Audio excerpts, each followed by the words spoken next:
First reading, 1 Corinthians chapter 9 verse 16 to 19, 22b to 27. In fact, preaching the gospel gives me nothing to boast of, for I am under compulsion and I should be in trouble if I failed to do it. If I did it on my own initiative I would deserve a reward, but if I do it under compulsion I am simply accepting a task entrusted to me. What reward do I have, then?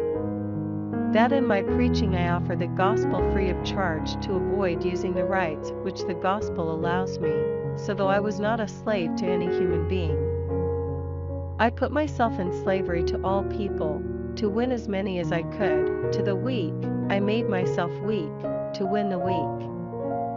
I accommodated myself to people in all kinds of different situations, so that by all possible means I might bring some to salvation. All this I do for the sake of the gospel, that I may share its benefits with others. Do you not realize that, though all the runners in the stadium take part in the race, only one of them gets the prize? Run like that to win. Every athlete concentrates completely on training.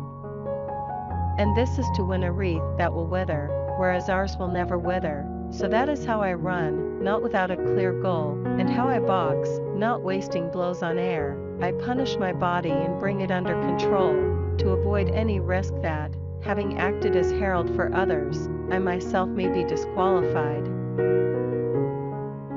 Responsorial Psalm, Psalms chapter 84 verse 3, 4, 5 to 6, 12.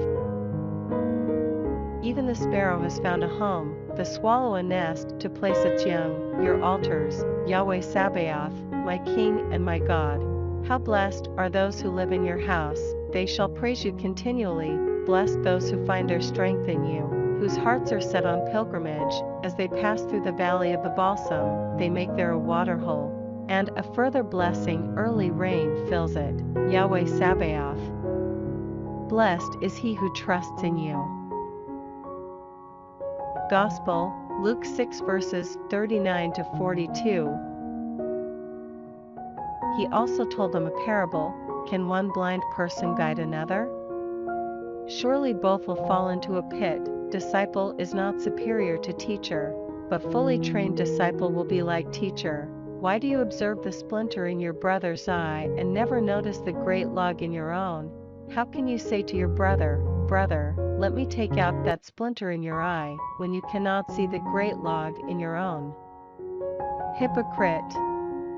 Take the log out of your own eye first, and then you will see clearly enough to take out the splinter in your brother's eyes.